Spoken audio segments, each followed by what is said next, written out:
Bienvenidos al segundo programa de Gen TV. En el programa de hoy vamos a hablar sobre la inflación de nuestro país, si es una realidad o es una sensación, sobre el INDEC y las estadísticas oficiales, sobre cómo los argentinos sentimos el efecto de la inflación en nuestros bolsillos, qué hacemos para protegernos y por qué el gobierno decide acallar y manipular al que piensa diferente.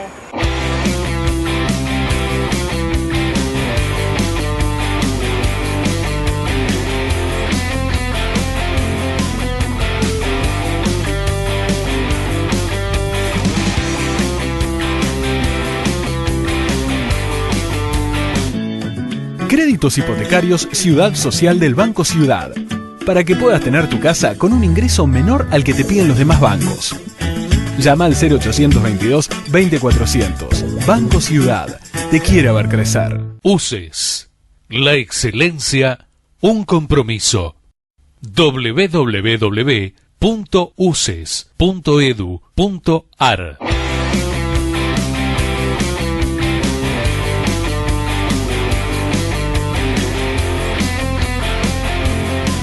Hace apenas 2 décadas la profesión periodística era valorada por todos los ciudadanos. Muchos jóvenes soñaban con anotarse en las carreras de periodismo y ciencias de la comunicación, pero hoy esa realidad ha cambiado. El gobierno hizo intento por imponer su pensamiento único, el periodismo como moneda se ha devaluado y el gobierno también ha perdido su credibilidad. ¿Cuál es la Argentina que vivimos? ¿La que muestra el conflicto de las Fuerzas Armadas como un conflicto desestabilizador, como la muestra El Argentino? ¿O es un conflicto, como lo muestra la tapa del diario La Nación, un conflicto que se extendió por cuestiones salariales? Para fomentar el pensamiento autónomo hacemos Gen TV. La realidad no solo es como lo muestran los diarios, sino como lo interpretamos cada uno de nosotros.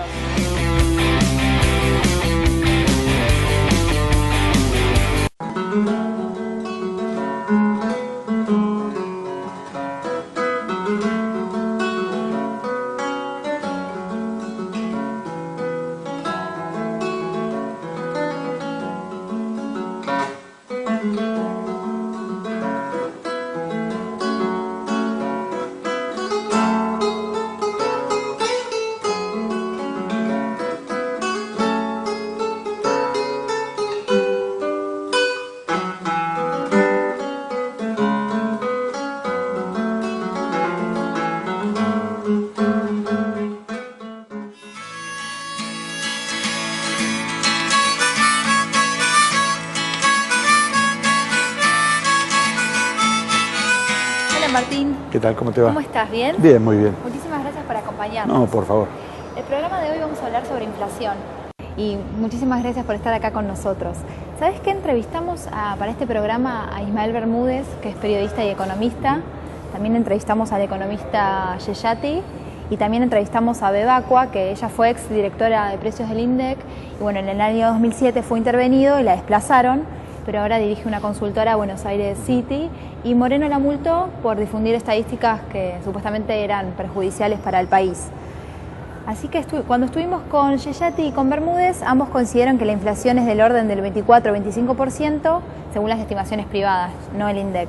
Nos gustaría que nos des tu opinión sobre cuánto crees que es la inflación y por qué crees que hay inflación acá en Argentina. Pero antes te invito a que tomes asiento, que nos sentemos. ¿Cómo no? Por supuesto. Gracias.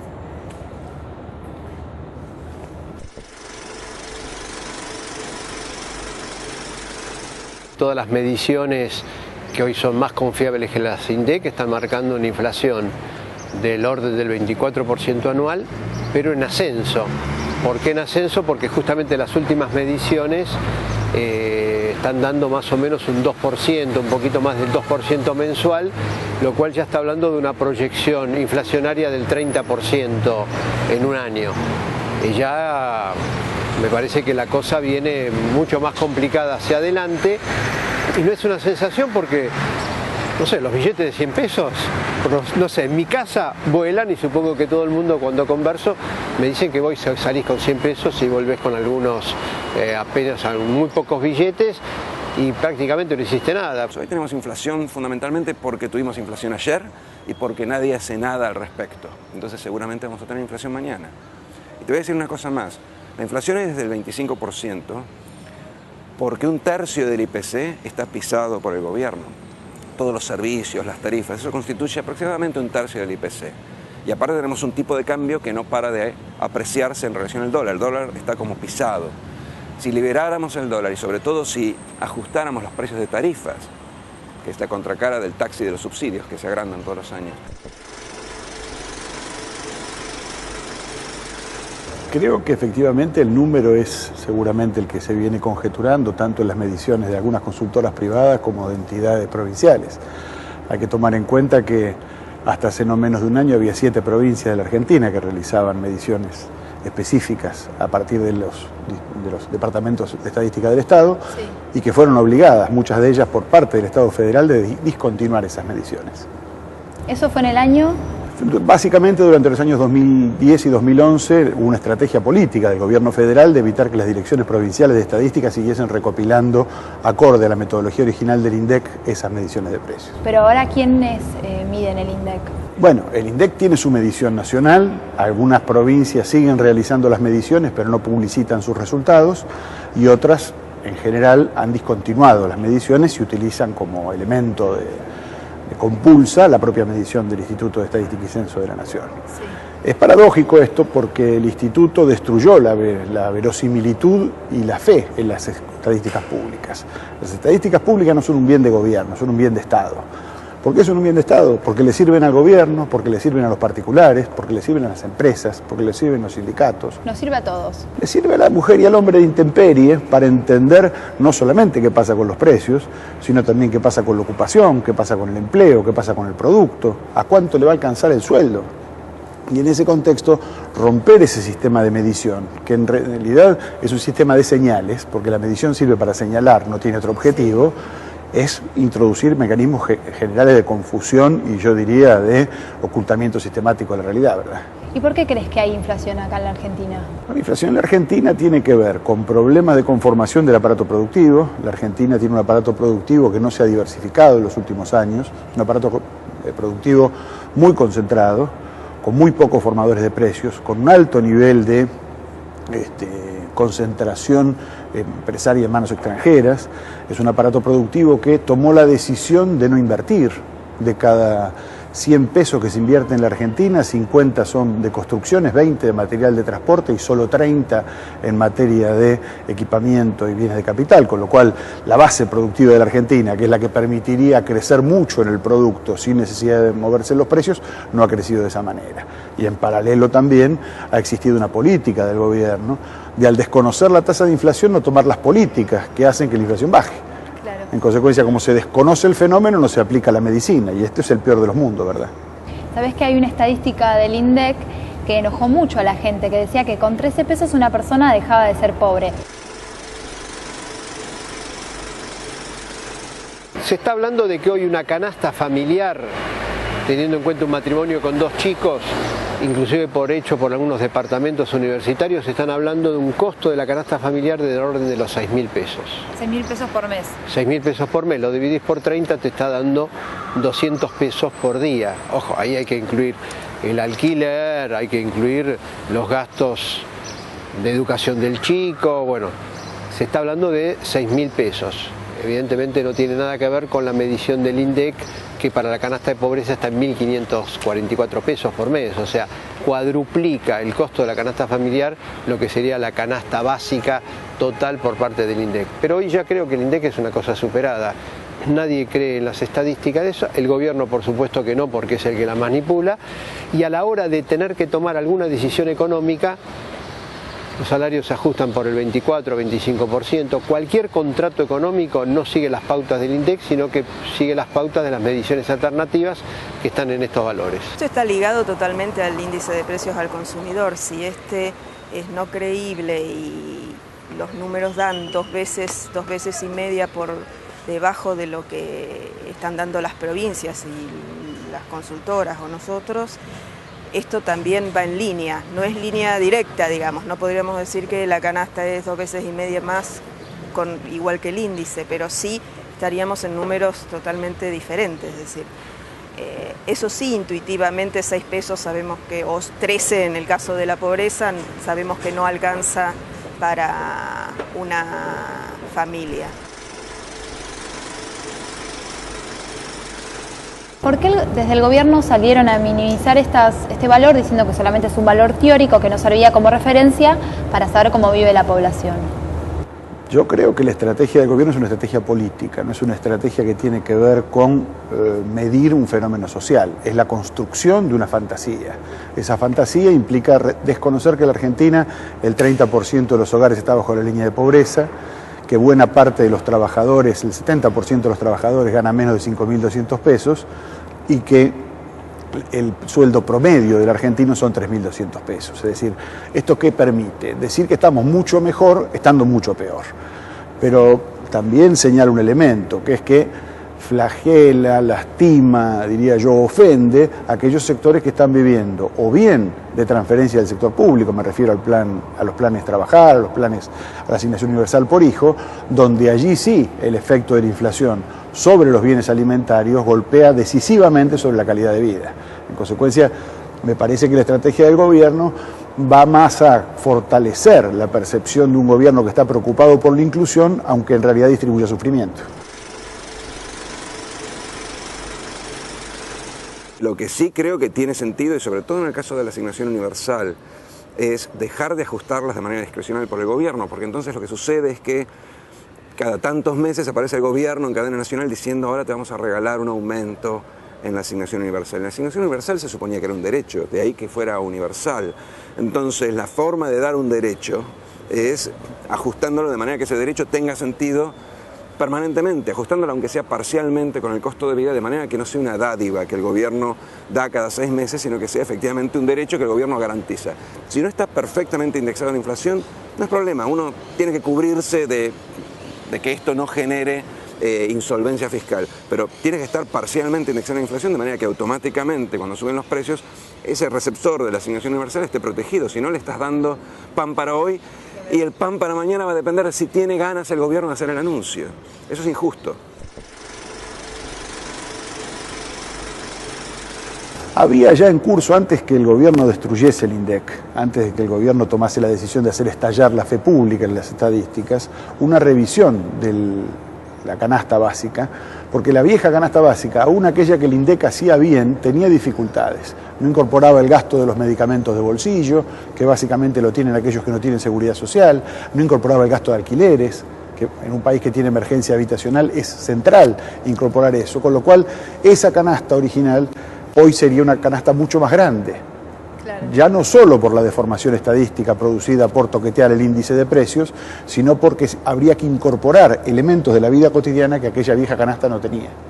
Y otro dato interesante es que cuando la presidenta estuvo en la Universidad de Georgetown, ella se sometió a las preguntas de los alumnos y le preguntaron sobre la inflación. Ella dijo que si la inflación fuera del orden del 25%, el país estallaría por las nubes y bueno, y además calificó las estadísticas como confiables, profesionales. Bueno, si el país estalla por las nubes con un 25% de inflación, Cristina Fernández debe estar gobernando desde un planeta lejano, porque la verdad es que el país no estalla y tiene 25% de inflación. Yo entiendo que el gobierno se obstine en demostrar que la realidad es otra. Digo, porque el ejercicio sistemático de la mentira requiere de un nivel de coherencia importante. Ahora, está claro que la Argentina está tomando decisiones cotidianamente en función de ese 25% de inflación. La están tomando los empresarios, la toman los sindicatos, la toman aquellos que mantienen dinero en el sistema financiero a sabiendas que están perdiendo parte sustantiva de su capital sobre la base de que la tasa de interés es muchísimo más baja que la tasa de inflación. Es decir, hay una cantidad de fenómenos que están concatenados con el desconocimiento de ese 25% que lo que generan objetivamente es un daño social. Lógicamente considera el dato del INDEC, que le está dando menos del 10%. Ahora ella tiene que preguntarse lo siguiente, ¿por qué a la hora de homologar los convenios de trabajo los homologa al 25%? Yo no conozco ningún país del mundo donde los empresarios te den un aumento del 25% en los sueldos y ellos remarquen sus precios un 10%. Generalmente es al revés. Ahora, uno dice, bueno, puede pasar un año, pero 5 años consecutivos, pero tenemos los empresarios más grandes del mundo, los más generosos, donde ellos remarcan sus precios durante 5 años consecutivos un 10% y a sus trabajadores y empleados le dan un 25% de aumento. Si vos me conseguís un empresario así, yo te lo compro. La dispersión de datos es abismal. O sea, si uno mira los INDEC provinciales, esos que se producen en los destacamentos de INDEC, que no están manipulados porque no son parte del INDEC, el índice nacional, no el nacional. El IPC vos sabés que es básicamente es capital y provincia de Buenos Aires y Gran Buenos Aires. Todos los otros no sirven para medir cosas, o sea que son indicadores pero más bien accesorios. Los que no son manipulados te dan entre 20 y 30% aproximadamente, o sea que como ves el rango es enorme. Después hay algunos índices que se miden de afuera a través de precios online que te dan 26% ahora en los últimos 12 meses. Y hay algunos índices privados que compilan congreso de consultoras privadas que son muy parciales, pero te da alrededor del 25%. Yo diría que está alrededor del 25% y subiendo levemente porque la expansión monetaria ahora se ha acelerado para pagar el déficit y entonces va a haber más pesos y algo de eso va a ir a inflación. Y los convenios de salario, ¿a cuánto se homologan? Bueno, hay convenios homologados al 25, hay convenios homologados al 24 y el propio sindicato ultraoficialista de la Unión de Trabajadores del Estado, UPCN, homologó un convenio sindical con el 21% de inflación. Bueno, ahí notamos una contradicción. Sí, el gobierno lo que dice es que en realidad, para fortalecer la mentira, dicen que en realidad es tan importante el proceso de reajuste salarial que como las homologaciones de los convenios sindicales son mucho más altas que la inflación, hay un incremento sustantivo del poder de compra de los trabajadores. Esto no se condice con ninguna estadística de distribución del ingreso, no se condice tampoco con los mecanismos tradicionales de medición acerca de si la masa salarial toma más nivel de producto, es decir, si la parte que se queda a los trabajadores con la distribución de la torta mejora. En consecuencia, la verdad es que es tan, diría yo, infantil y tan pedestre el razonamiento que solo la repetición le puede hacer creer a alguien que tiene algo de verdad. Martín, te voy a preguntar algo que a más de uno nos pasa. Los billetes de 100 pesos no alcanzan, salimos, compramos 3 cosas y ya está. ¿Qué consejo le podés dar a la gente para que se proteja los bolsillos de la inflación? Yo lo primero que le diría, el primer consejo es que exijan estadísticas fiables. ¿Y a quién le exigimos? ¿Cómo pueden hacer? Me parece que el primer elemento es descargar sobre el sistema político la presión de la reconstitución de un sistema estadístico. No existe en un sistema capitalista moderno la mentira estadística como ejercicio sistemático, porque nadie sabe qué está discutiendo, nadie sabe qué está comprando, nadie sabe qué vale esto hoy o qué va a valer mañana. Pero esto tiene que ver con cómo evolucionan los precios. Lo otro que hay que discutir es exigir efectivamente una política que tienda a combatir la inflación. Para combatirla hay que reconocerla. Y una vez que se la reconoce, hay 2 estrategias posibles. Sí. Una es el ajuste tradicional, que es el que históricamente se dijo, deprimamos la demanda, enfriemos la economía, achiquemos el producto y a partir de eso hagamos caer los precios. Hay otro camino, que es el que tradicionalmente está aplicando este gobierno, que es un ajuste inflacionario. Pero el ciudadano, ¿qué puede hacer? Él desde su casa, ¿qué puedes hacer vos para protegerte de la inflación? No hay mecanismos. Miren, la inflación es un fenómeno social extendido y en consecuencia requiere políticas económicas complejas, requiere una política fiscal específica, requiere una política monetaria, requiere políticas industriales, esto es regulación de mercados. En consecuencia, el individuo en sí mismo, lo otro sería decir la inmoralidad que algún ministro de Economía de la Argentina dijo alguna vez, que el mejor mecanismo para protegerse de la inflación es mandar a que la gente camine y corra atrás de las ofertas que aparecen todos los días. Nos volveríamos locos. Nos volveríamos locos y además sería imposible hacerlo, ¿verdad? Ahora, creo que lo que hay que exigirle al gobierno es la presentación de un plan antiinflacionario que implica un compromiso social. Y para tener un compromiso social hay que tener diálogo. Las políticas antiinflacionarias que no se dialogan o se imponen por la violencia de la moneda o se imponen por la violencia del Estado. Hoy no hay forma de ahorrar de manera de proteger tus ingresos de la erosión inflacionaria. Podés consumir, pero eso no es ahorrar. Y aparte de lo que consumís, se degrada, se deprecia. O te lo comes, o si te compras un auto, lo que se denominan bienes durables, se amortiza, pero básicamente se deprecia a lo largo del tiempo. O sea que refugiarse en bienes durables, en autos y televisores, no es la solución. No hay activos financieros que te protejan porque las tasas están al 14%, incluso menos. Tasas del 14% son para depósitos grandes. Hay bonos, acciones, todo eso rinde aproximadamente lo mismo, incluso muchos son muy riesgosos para el ahorrista promedio. Podrías invertir en vivienda, en ladrillos, pero para eso generalmente no tenés el dinero, necesitas un crédito y no hay crédito. Entonces yo te diría hoy que el ahorrista medio está desprotegido totalmente con la inflación. En gran parte te diría el desendeudamiento del gobierno se ha hecho a expensas de ese ahorrista promedio que desprotegido por la inflación le paga 10% de pérdida de sus ahorros al gobierno a través del impuesto inflacionario. Entonces, hoy estás acorralado. En algunos casos comprando más, en otros ahí donde tienen la posibilidad de atesorar, inclusive en dólares lo tratan de hacer. Hay un sector, el más preparado, especula permanentemente con los títulos públicos, especialmente en dólares, que han dejado un rendimiento muy grande, estimulado por el propio gobierno, que es el que está pagando este cupón PBI, que ha sido un premio que se le ha dado a los acreedores internacionales totalmente innecesario, y son bonos que hoy fundamentalmente tienen los bancos, los fondos buitres, los fondos de inversión. O sea, la gran especulación se protege y bueno, y el resto de los argentinos ahí penando, aquel que tiene alguna capacidad lo logra, otros no. Y bueno, por eso tenemos los niveles de indigencia, de pobreza, de caída del salario real, como hemos tenido en el último periodo.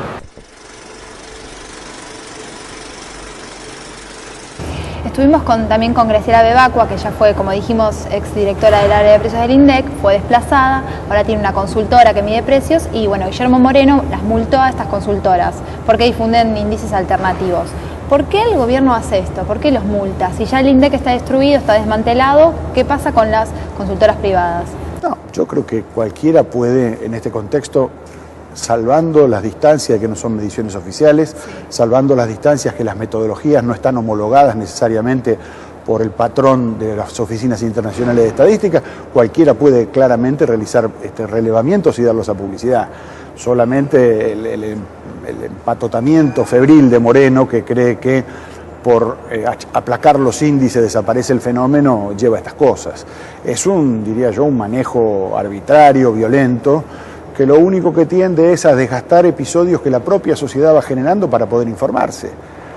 Uno presta atención a las mediciones privadas cuando pierden credibilidad las mediciones públicas. Claro. Reaparecen las mediciones privadas cuando entra en crisis la estadística oficial y la estadística pública. En consecuencia, creo que en este contexto lo primero que habría que hacer es garantizar la pluralidad de voces, pero esencialmente reconstituir la credibilidad del Instituto de Estadística y Censos.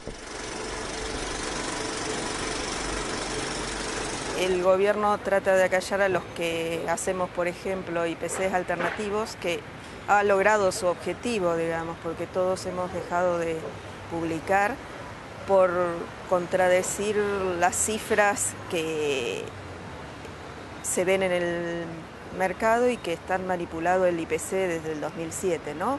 Cosa aprobada desde las universidades, del informe de las universidades, de parte del dictamen de la Fiscalía de Administraciones Administrativas en su momento, 2007-2008, que quedó ahí.